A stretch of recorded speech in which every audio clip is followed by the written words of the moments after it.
വിളിച്ചിട്ടാ പരിശുദ്ധാത്മാവ് അവിടെ വന്നത്? അടുത്തിരിക്കുന്നോട് പറ, ആരും വിളിക്കണ്ടെന്ന് പറ. അവൻ നിനക്ക് പ്രശ്നം വരുമ്പോൾ പരിശുദ്ധാത്മാവ് അങ്ങ് വന്നോളും. ഒരു ഹല്ലേലൂയ പറയാൻ പറ്റുമോ?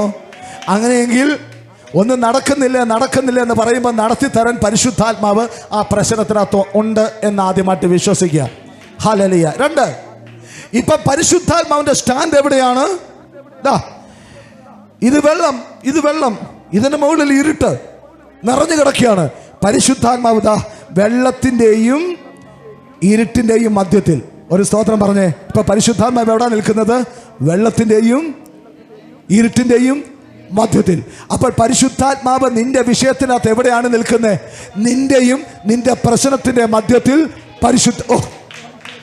എത്ര പേർക്ക് പറയുന്നത് മനസ്സിലാവുന്നുണ്ട്? എന്റെ ഉള്ളം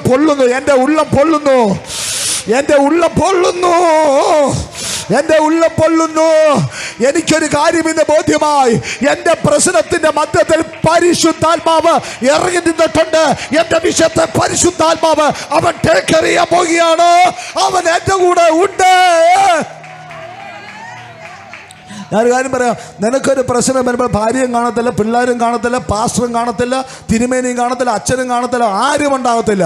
പക്ഷെ ഇന്ന് പകൽക്കാലം ഒരു ഉറപ്പ് പറയാം, പരിശുദ്ധാത്മാവ് നിന്റെ കൂടെയുണ്ട്.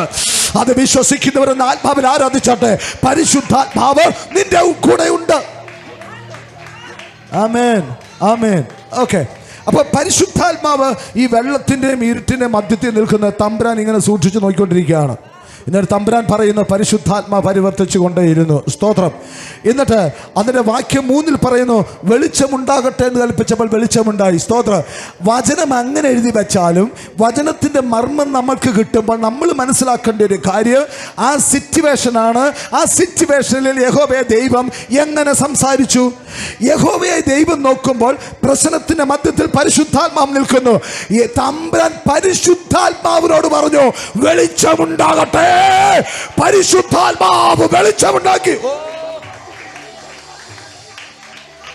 പരിശുദ്ധാത്മാവ് വെളിച്ചമുണ്ടാക്കി കൊടുത്തു.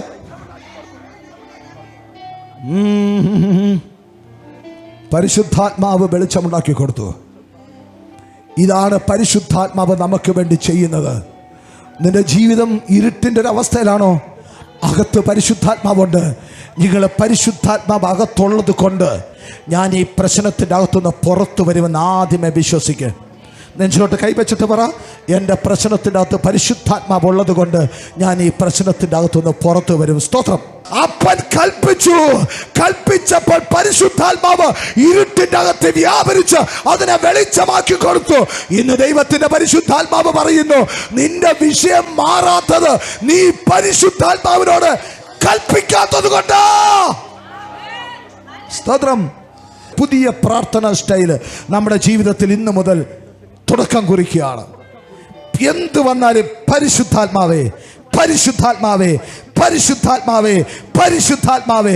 അങ്ങനെ പരിശുദ്ധാത്മാവിനെ വിളിച്ചു പറഞ്ഞാൽ ഇങ്ങനെ ഇങ്ങനെ ഇങ്ങനെ ഇങ്ങനെ ഇരുട്ട് വെളിച്ചമാകും.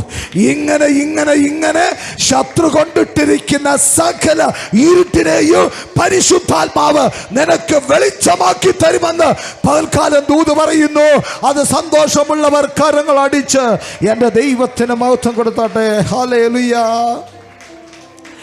സ്തോത്രം, സ്തോത്രം. ഇനി ശ്രദ്ധിക്കണേ, ശത്രു പാഴാക്കിയതാണ് ദൈവത്തിന്റെ സൃഷ്ടിയെ. പാഴ് ശൂന്യമാക്കിയ, പക്ഷേ അതിനെ വീണ്ടും കർത്താവ് പുനഃസ്ഥാപിച്ചു. ആദ്യമേ ഇരുട്ടിന്റെ ശക്തിയെ പുറത്താക്കി, എന്നിട്ട് വെളിച്ചത്തിനെ അകത്ത് കൊണ്ടുവന്നിട്ടിട്ട് ഓരോന്നും ഉണ്ടാകട്ടെ ഉണ്ടാകട്ടെ എന്ന് പറഞ്ഞു. യേശുവിന്റെ മെമ്മറിയിൽ നിന്ന്, തമ്പുരാന്റെ മെമ്മറിയിൽ നിന്ന് കഴിഞ്ഞ ദിവസങ്ങളിൽ ഭൂമിയിൽ ഉണ്ടാക്കിയതൊന്നും അവന്റെ മെമ്മറിയിൽ നിന്ന് വിട്ടുപോയില്ല. അവൻ ഓരോന്നോരോന്ന് പറഞ്ഞ് ഉണ്ടാകട്ടെ ഉണ്ടാകട്ടെ ഉണ്ടാകട്ടെ എന്ന് പറഞ്ഞ് തന്റെ സൃഷ്ടിപ്പ് എവിടെ ശൂന്യമായി പോയോ അവിടെ പുതിയത് സൃഷ്ടിച്ച് ദൈവം കൊടുത്തു. സ്തോത്രം.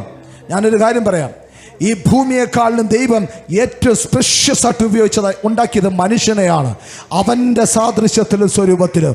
അങ്ങനെയെങ്കിൽ ദൈവം എനിക്ക് തന്ന നന്മയുണ്ടല്ലോ. എന്താണ് ദൈവം എനിക്ക് തന്ന നന്മ?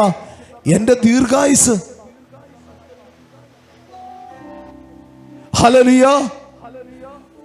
നമ്മുടെ ദീർഘായുസാണ് ഏറ്റവും വലിയ നന്മ. സന്തോഷമുള്ളൊരു ഹല്ലേലൂയ പറഞ്ഞാട്ട്. 2, നമ്മുടെ വിവാഹം അതൊരു വലിയ സന്തോഷമാണ്.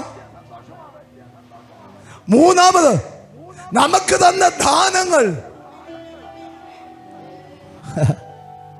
ദൈവം നമുക്ക് തന്ന നന്മ പോലെ ഈ ഉലകത്തിൽ ഒരു സൃഷ്ടിപ്പിനും ആ നന്മ കൊടുത്തിട്ടില്ല. അങ്ങനെയെങ്കിൽ ദൈവം ഇതെല്ലാം തന്ന് ഭൂമിയിൽ ചെന്ന് കുഞ്ഞുങ്ങളെ പെറ്റുവരിക സകലത്തിനെ വാഴണമെന്ന് അധികാരം തന്ന് എന്നെ വിട്ടപ്പോൾ നിങ്ങൾ പറയുകയാണ് പാകുമ്പക്കാളി എന്നെ കയറി അറ്റാക്ക് ചെയ്തു, മന്ത്രവാദി എൻ്റെ മോളിൽ മന്ത്രച്ചരട് കെട്ടി അല്ലെങ്കിൽ മന്ത്രിച്ച് സാധനമിട്ട് എന്നെ പ്രാന്താക്കി എന്ന് പറയുമ്പോൾ ഇന്ന് പകൽക്കാലം ഈ ദൂതിൻ്റെ അടിസ്ഥാനത്തിൽ ലക്ഷിക്കണം. കാരണം തമ്പുരാൻ പറഞ്ഞത് നിങ്ങൾ ഭൂമിയിലുള്ള സകലത്തിനെ വാഴാനാ പറഞ്ഞത്. സകലതും നിന്നെ വാഴാനല്ല, അതിനല്ല സ്വർഗം നിന്നെ പറഞ്ഞു വിട്ടത്. നിങ്ങൾ സകലത്തിനെയും വാഴുന്നവരായിരിക്കണം. അതാണ് സ്വർഗം നിനക്ക് തന്ന അധികാരം.